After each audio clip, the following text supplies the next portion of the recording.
Welcome again to The Man Who Woke Up the Buddha. This is Season 2, Episode 7. Sid Looks for His Mummy, and it's Part 1 of 2. Previously, Sid's daughter-in-law, Carolyn, was surprised to find him alone in the kitchen when she came over for a visit. It turned out that she had been masking a deep depression, a feeling Sid recognized from many years before. They went to the living room, where the Buddha took over and helped her find some peace. Her son Casper and Di came in with pizza, just as she was getting up. Carolyn got herself together enough to join Sid, Di, and her son Casper for pizza, during which Casper regaled them with play-by-plays of the practice game. And then Stephanie hit a home run to win the game. Well, Di said, she actually hit a ground ball that went through the second baseman's legs and kept running as the kids threw the ball all over the place. "There are girls on your team?" Sid asked, in a tone that didn't indicate whether he approved or not. "Yep," Casper said, "and Stephanie is really good at first base." "Don't say it, Sid," Di warned. He looked at her innocently.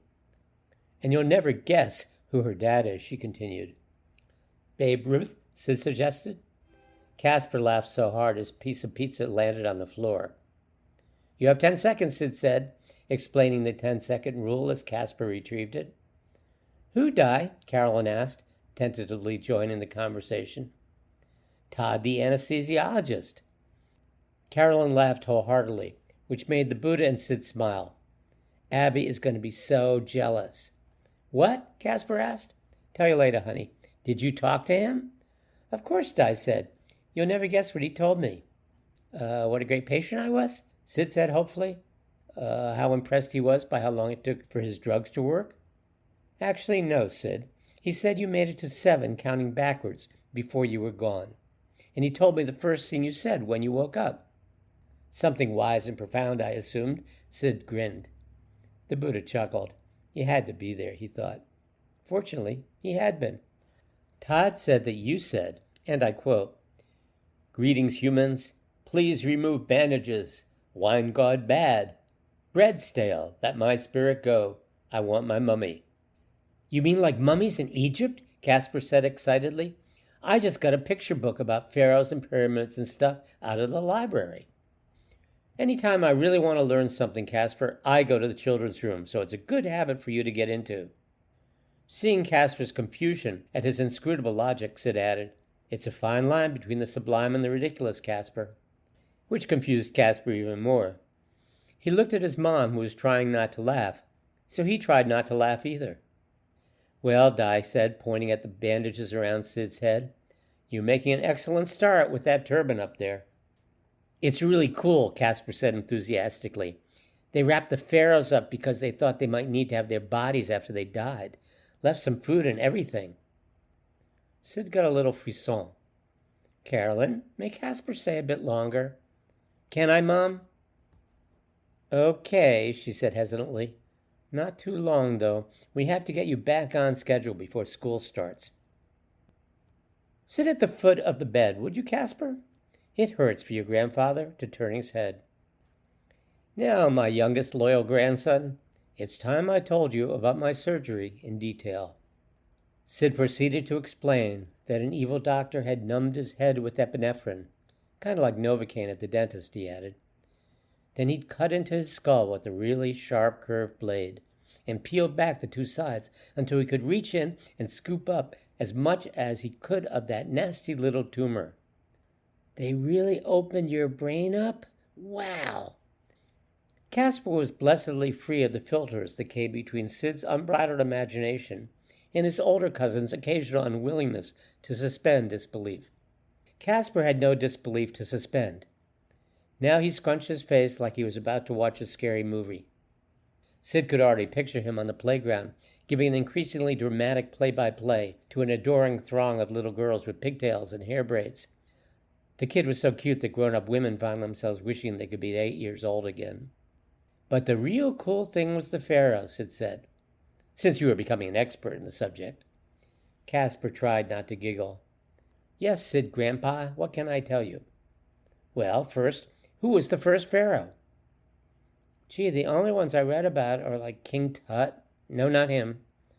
There was a woman pharaoh, Hatshepsut or something. Although she insisted she was a king, not a queen. That's pretty cool. Hatshepsut, the Buddha corrected, a remarkable woman. If she had succeeded returning woman to power back then, it would have averted bloodshed for centuries. The Buddha knew Casper couldn't hear him, but his thoughts would seep into the boy's consciousness. One day, the Buddha thought, he would embark on a path inspired by his forgotten moment. No, not her or him or them, Sid said, after scanning his poor ravaged brain for a sense of recognition. There was one around Moses' time. Can't remember his name, Casper went on.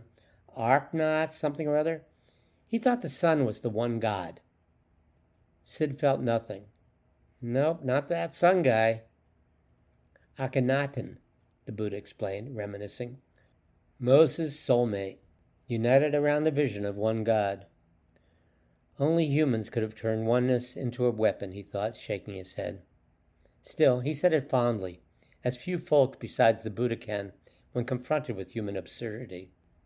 That's all I can think of, Grandpa. Oh, yeah, Cleopatra. Sid sighed. No, not her, unfortunately. No, we need to find out who the very first one was. They looked at each other and shrugged, and then Sid picked up his phone. Good idea. You can Google it, Grandpa. I'm not Googling it, Sid said. I'm calling Zoe. This time, Casper did giggle.